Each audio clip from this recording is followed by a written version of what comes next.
Ya, tentunya saya berharap nanti seluruh masyarakat, seluruh rakyat bersedia divaksin karena ini adalah upaya kita untuk bebas dari pandemi.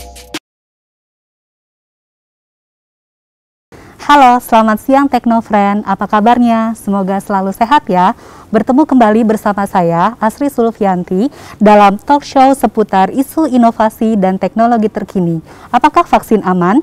Nah, pada kesempatan kali ini kita akan banyak membahas tentang vaksin. Dalam hal ini telah hadir bersama kita, di tengah-tengah kita, yaitu Bapak Dr. Irfan Faizal, yang juga bertindak aktif dalam sebagai peneliti ya Pak ya, dalam TRF-IC COVID-19, serta berkecimpung pula dalam konsorsium penelitian vaksin merah putih COVID-19. Ya, kita ketahui bahwa isu-isu vaksin belakangan ini sangat amat santer didengar di masyarakat. Apalagi kemarin tanggal 13 Januari 2021, Bapak Presiden kita, Pak Jokowi telah mendapatkan vaksin COVID-19 ya. Nah, menurut Bapak, seberapa penting atau seberapa besar urgensinya untuk melakukan vaksinasi COVID tersebut? Apalagi kita sekarang sudah hidup dalam pandemi. Ya.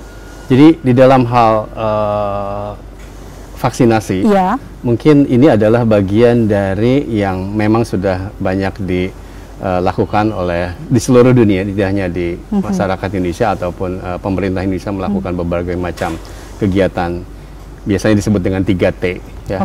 Testing, tracing, dan treatment. Jadi kalau misalnya ini ada ditambah dengan vaksinasi, dalam hal ini adalah mencegah kan, di dalam tersebarnya lebih meluas lagi COVID-19 ini di dunia maupun di Indonesia. Oleh karena itu, vaksinasi ini merupakan bagian yang sangat penting, tidak hanya 3T tadi, bagaimana kita membuat suatu masyarakat itu tercegah atau terproteksi dari adanya penyakit COVID-19 ini. Oleh karena itu, vaksinasi yang kemarin dilakukan terhadap oleh Bapak Presiden itu akan menjadi peranan yang sangat utama di dalam masa-masa ke depan, karena kalau sudah terproteksi setidaknya ada rasa aman. Meskipun mungkin nanti kita akan bisa lebih banyak berbicara tentang bagaimana efikasinya atau mungkin nanti kekebalan kelompok seperti itu. Mungkin itu saja. Pak. Nah, tapi Pak, ternyata ya ada kalangan-kalangan tertentu yang justru merasa tidak perlulah dilakukan vaksin gitu kan. Apalagi ditambah dengan banyaknya rumor-rumor yang mengatakan bahwa vaksin COVID yang beredar saat ini tuh tidak cukup aman gitu ya. Nah, menurut Bapak, menurut pandangan Bapak terhadap hal tersebut seperti apa Pak? Ya, memang ada beberapa kelompok yang memang tentu akan ada yang pro dan kontra ya. Kontra, apapun ya. Ya, meskipun kita dalam masa pandemi itu tentu orang akan ingin terproteksi. Pasti itu berarti yang pro. Yang anti tentu mungkin bukan melihat bahwa dia tidak ingin terproteksi, tetapi mungkin ada beberapa dampak atau bahkan ketakutan setelah divaksinasi. Nah, itu mungkin informasi itu yang mungkin belum sampai ke yang anti vaksin ini. Satu hal lagi adalah vaksinasi itu bukan untuk diri pribadi, tapi untuk kelompok kecil, kelompok lebih besar lagi. Kelompok kecil misalnya adalah keluarga atau masyarakat sekitar kita, tetangga, dan kelompok besar lagi terproteksi dengan adanya vaksinasi. Misalnya contoh untuk satu penyakit yang yang menular, yang tidak menular, tentu itu proteksi hanya untuk pribadi.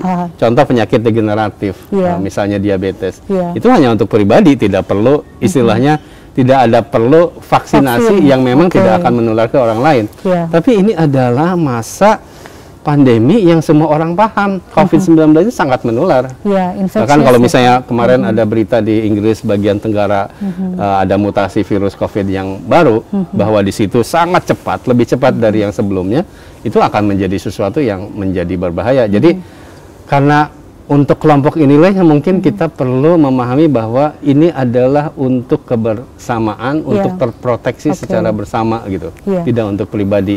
Oleh karena itu kalau yang anti vaksin ini mungkin lebih harusnya mereka mendapatkan edukasi lebih kali ya Pak. Betul, dan tidak hanya istilahnya gue sendiri ya, bahwa saya atau keluarga saya tidak perlulah. Toh misalnya Mbak Asri sekarang Ya. Mbak Asri anti vaksin, saya vaksinasi. Apakah yakin bahwa Mbak Asri akan terproteksi meskipun saya sudah divaksin? Ya. Kan belum tentu juga. Ya, kan nilai efikasi dari vaksin itu juga ada nilai yang tetap mungkin terinfeksi ya, ada nilai efikasi itu. Ya.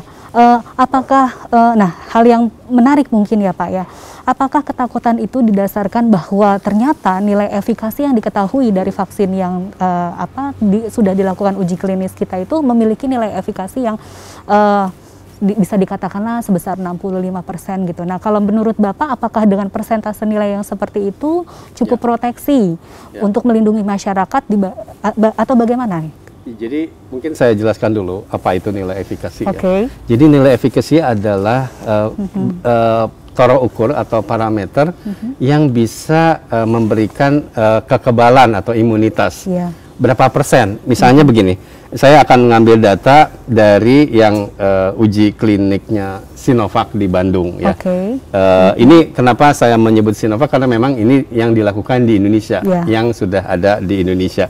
Jadi efikasi itu bisa dihitung di dalam di dalam suatu formula. Ya, formula itu misalnya begini, relawan yang sakit, artinya yang diberi disuntik tapi yang tanpa vaksin, kita sebut dengan placebo. Ya.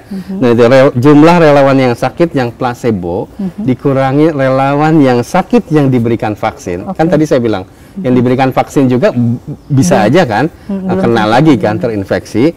Kemudian dibagi relawan yang sakit yang diberikan yang placebo tadi dikali 100%. Nah, itu rumus dari efikasi. Nah, berarti contoh, kalau dengan statement 65% tadi gimana Pak pandangannya? Contoh langsung saja ke yang Sinovac Bandung ya. Yang itu kalau tidak salah 1.600-an yang relawan relawan. Jadi 800 yang menerima vaksin, subjek yang menerima vaksin, 800 yang placebo. Jadi 50%, 50%. Nah, yang placebo itu artinya tidak ada vaksinnya ya, vaksin kosong.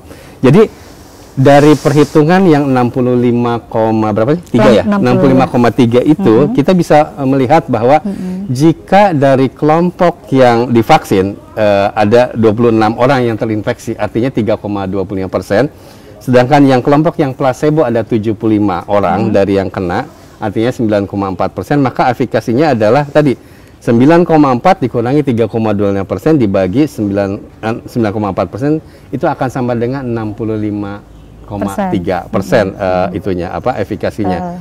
Artinya kalau kita lihat 100 orang nih yang diuji tadi, artinya kalau 65% adalah 35-nya tidak memberikan imunitas bagi dirinya sendiri. Tapi 65%-nya tadi sebenarnya sudah cukup baik untuk memproteksi ya Pak ya? Berdasarkan standar WHO untuk nilai efikasi yang bisa diberikan, artinya boleh menyebabkan bahwa dia ada imunitas, itu 50%. Ya, mungkin 65% itu sudah melebihi dari apa yang sudah ditetapkan distandarkan oleh WHO. Baik. Nah, kemudian ini Pak, apa sih namanya, bahwa yang kita ketahui ya bahwa kan beberapa vaksin ini nanti akan beredar nih ya, kelihatannya bukan kelihatannya, malah memang di dunia saja berbagai macam jenis vaksin sudah ada gitu kan ya. Nah kemudian dari ada yang Moderna, kemudian ada juga yang AstraZeneca gitu ya. Nah, pertimbangan-pertimbangan apa sih Pak yang sekiranya bisa kita bisa menjadikan pertimbangan terbesar kita dalam pemilihan vaksin-vaksin tadi gitu loh Pak. Kalau dilihat dari jenis atau platform vaksin tersebut. Ya, baik. Ya. Di dunia sekarang mungkin udah lebih dari 100 ya jenis vaksin yang dikembangkan, baik yang sudah masuk pada tahapan praklinis ataupun klinis 1, 2, 3, ataupun yang sudah memang mendapatkan EUA, Emergency Use Authorization dari masing-masing Badan POM negara bersangkutan gitu. Nah, apa yang dilakukan di Indonesia, misalnya kemarin kita mendapatkan berita bahwa salah satu jenis vaksin yang diimpor dari negara lain itu sudah mendapatkan EUA dari Badan POM. Itu adalah salah satu bentuk jenis vaksin yang inactivated virus. Jadi virus yang dilemahkan. Jadi dilemahkan itu sebetulnya virus bukan virus asli maksudnya bukan virus dimasukkan, tapi padahal dia masih infectious, tapi yang sudah tidak infectious begitu. Dengan harapan kalau sudah masuk, maka tubuh kita akan memberikan si vaksin ini akan memberikan induce atau menginduce respon imun tubuh. Ya, menginduce respon imun sehingga nanti akan ada terbentuk protein yang dia akan memberikan kekebalan atau imunitas pada tubuh seseorang.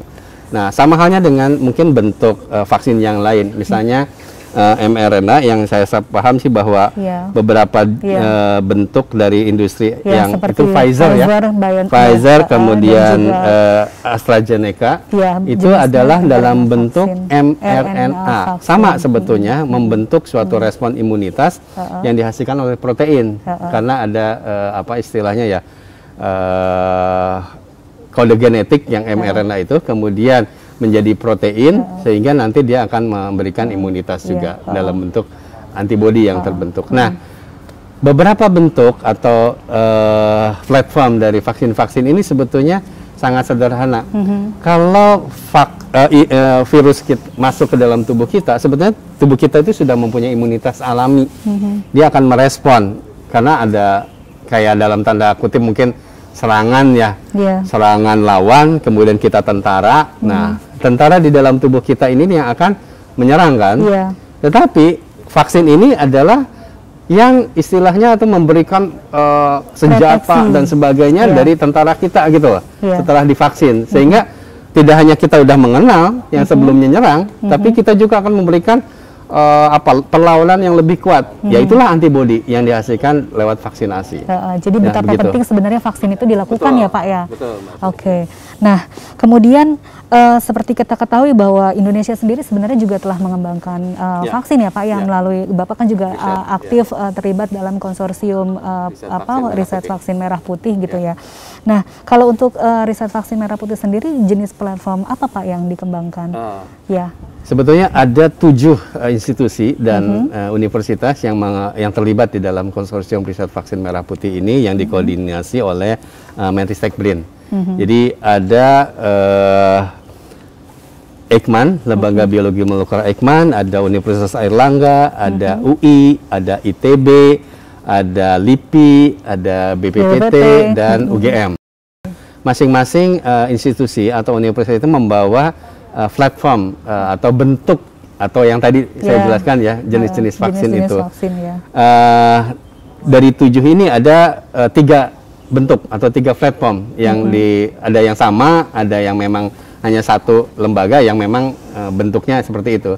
3 bentuk itu adalah yang pertama adalah yang inactivated, jadi sama dengan yang kemarin kita lakukan vaksinasinya dengan lewat pertama perdana Pak Presiden. Ada yang bentuk subunit protein rekombinan. Jadi itu antigen sebagai subunit dari vaksin yang memang nanti diterjemahkan menjadi suatu protein sehingga nanti akan memberikan imunitas ke dalam tubuh. Yang ketiga adalah adenovirus. Adenovirus itu adalah virus tetapi dimasukkan ke dalam suatu inang. Inangnya sebetulnya adenovirus atau dalam bentuk virus ya, bacteriophage gitu, dan dia masuk ke dalam situ. Tujuannya adalah sebetulnya biar aman bagi orang-orang yang disuntikan dengan platform adenovirus tadi, sehingga tidak ada efek respon balik yang terlalu berlebihan dari seseorang seperti itu. Jadi 3 bentuk itu yang dikembangkan dan sampai sekarang mungkin sama-sama semuanya masih berjalan. Mudah-mudahan ya nanti dari Lembaga Biologi Eijkman yang memang sudah bekerja sama dengan PT Bio Farma ini akan menjadi salah satu bentuk vaksin merah putih. Jadi sampai sekarang mungkin ada 7 platform yang ada di Indonesia. Satu yang merah putih itu. Yang ada di dunia atau di Indonesia Pak? Di Indonesia. Di Indonesia. Yang di dunia kan yang tadi mulai dari Sinovac, Sinopharm, AstraZeneca, dan lain-lain, Pfizer dan lain-lain seperti itu.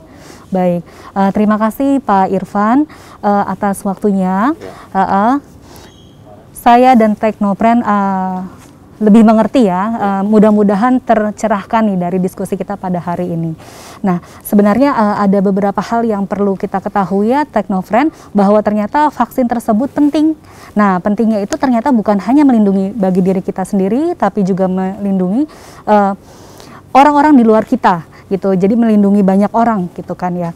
Nah, selain itu juga jangan lupa bahwa tetap ingat pesan ibu. Ya, betul. Jargon 3M kita ya. Ya, jargon kita bahwa tetap pesan ibu. Oke, baik. Terima kasih Pak Irfan atas waktunya. Semoga perbincangan kita pada hari ini memberikan banyak informasi dan juga bisa mencerahkan teman-teman Teknofriend kita. Nah, Teknofriend, tidak terasa bahwa kita sudah berada pada segmen terakhir dari acara kita hari ini. Ya, terima kasih sudah mengikuti perbincangan kita dalam talk show seputar isu inovasi dan teknologi terkini, yaitu apakah vaksin aman.